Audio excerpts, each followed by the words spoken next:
He's a good boy. Oh, this is my sweet baby. Hi, baby. Ooh.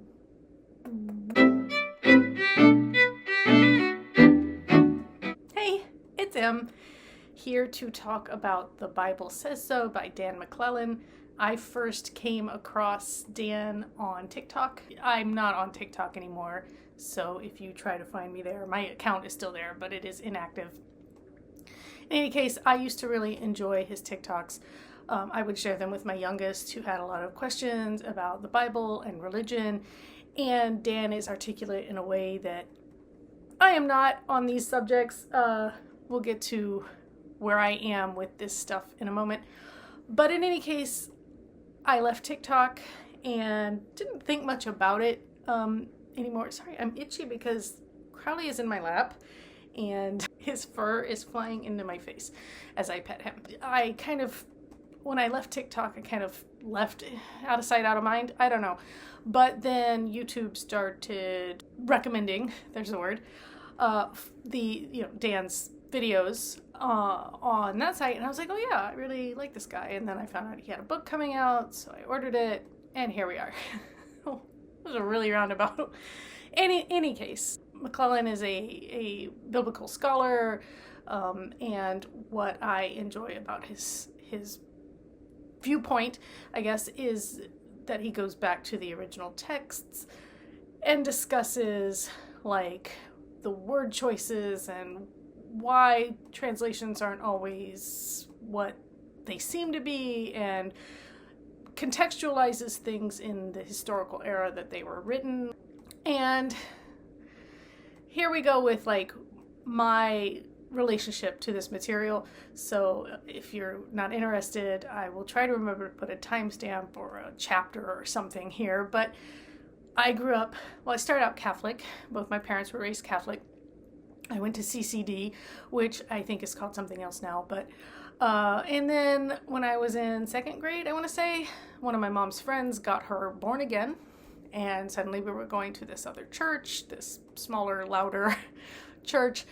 And my mom became the youth pastor for the teenagers.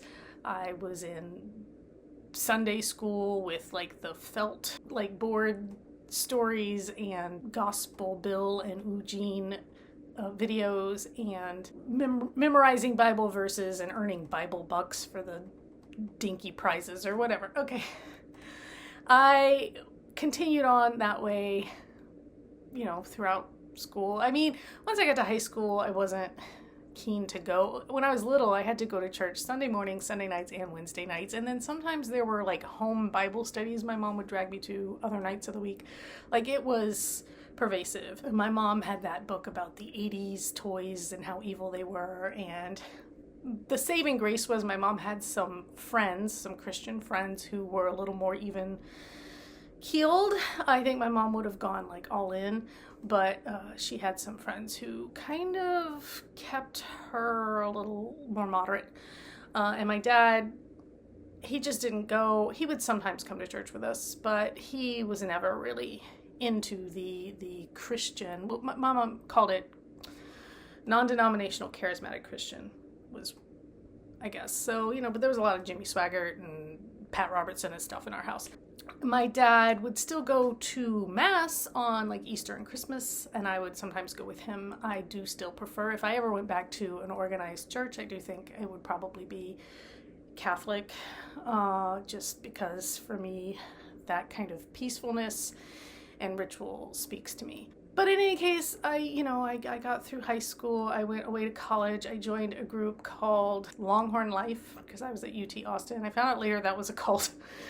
I found out kind of while I was in it that it was a cult. But in any case, already by that point, I am the poster child, I like to say, for the fears of the evangelicals, because I went away to college and got educated. And started I've always liked history and I've always liked languages.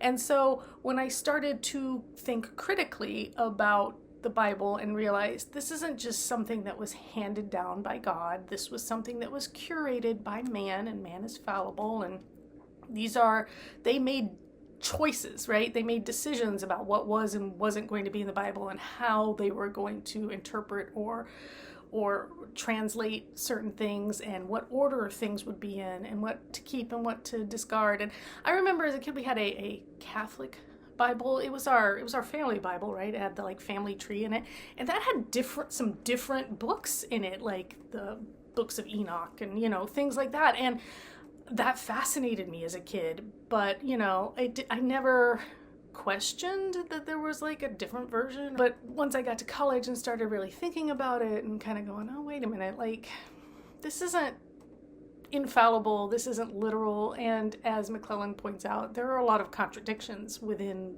the Bible. You can't believe all of it because some of it contradicts itself. So you have to, as he says, negotiate with the text. And coming from a media studies background where we talk about encoding and decoding,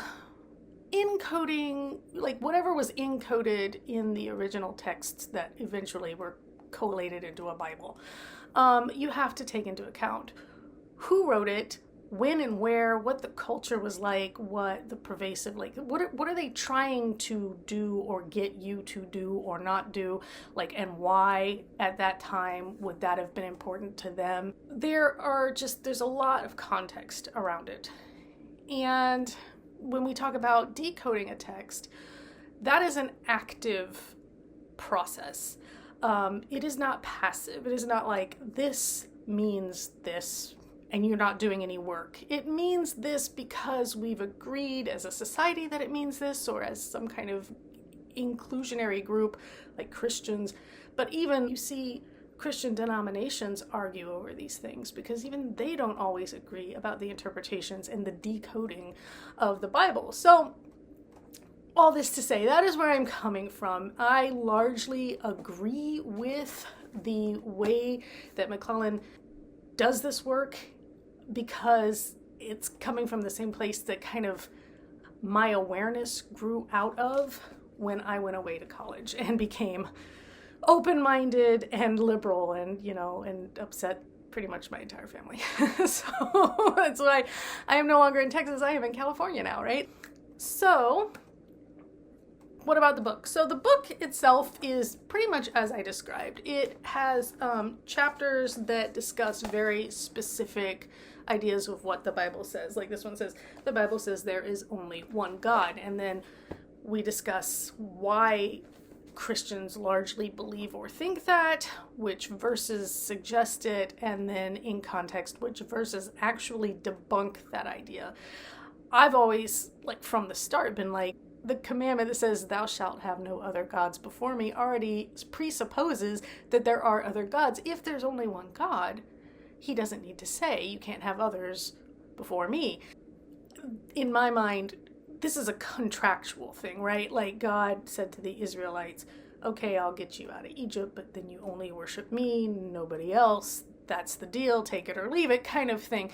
So the book has, chapters on whether or not the Bible actually says homosexuality is an abomination, or whether or not it says you should beat your children.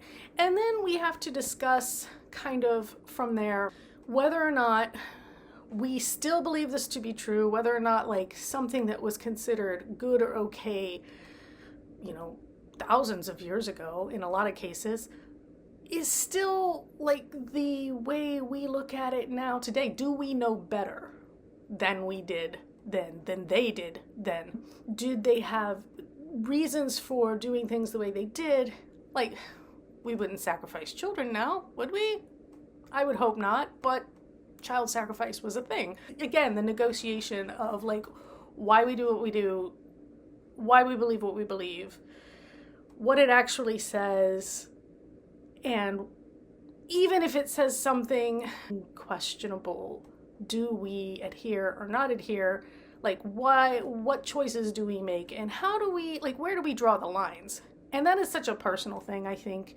I think the sense of belonging in, organized religion is a big part of the appeal. But then you also have to decide which lines and boundaries you agree with and don't, or you can let somebody else dictate them to you, which is more or less what most religions will attempt to do, and then you set aside your critical thinking. And a lot of people will say, well, but faith, the whole point of faith is to have faith. And I'm like, yeah, but a good faith, a true faith, a strong faith can withstand some scrutiny and some questioning and a little bit of prodding.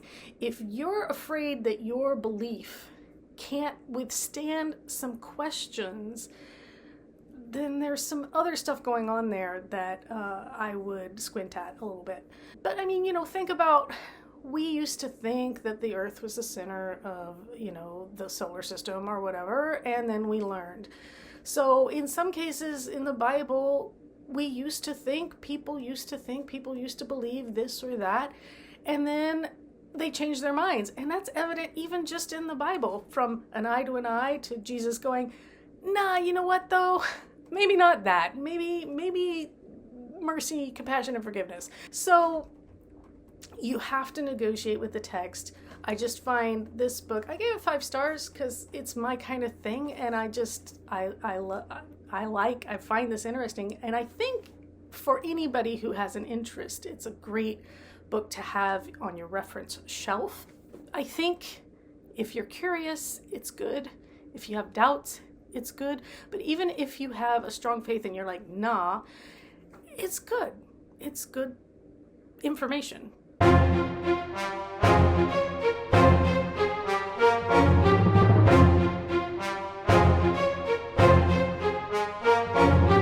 And, it's presented as unbiasedly, I think, as McClellan can be. Again, I don't think anybody can completely remove bias from what they do, write, think, produce, create.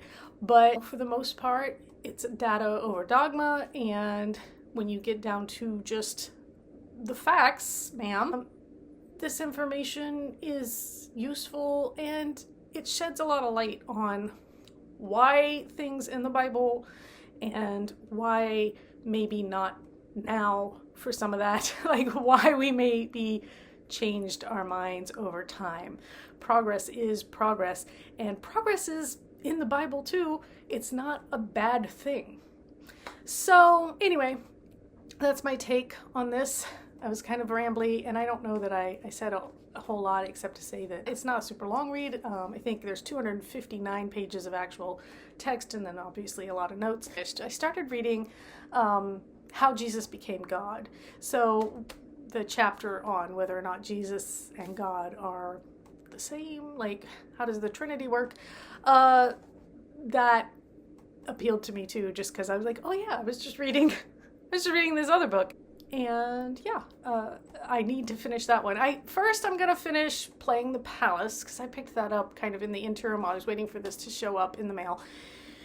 And I have the next Heaven Official's Blessing. My husband was just saying we need to go to the library, so I can't promise you I won't grab another library book. And yes, How Jesus Became God is also somewhere on this list, because I do want to finish that. It's, again, a very interesting look at why and how Jesus as a person, a man, a figure, might have been elevated by those around him to deity status because of the way that gods were understood in the ancient times. But again, it's somewhere in the list. I've got so much stuff to read, you guys. I'm trying to stay ahead of it. And until next time, take care.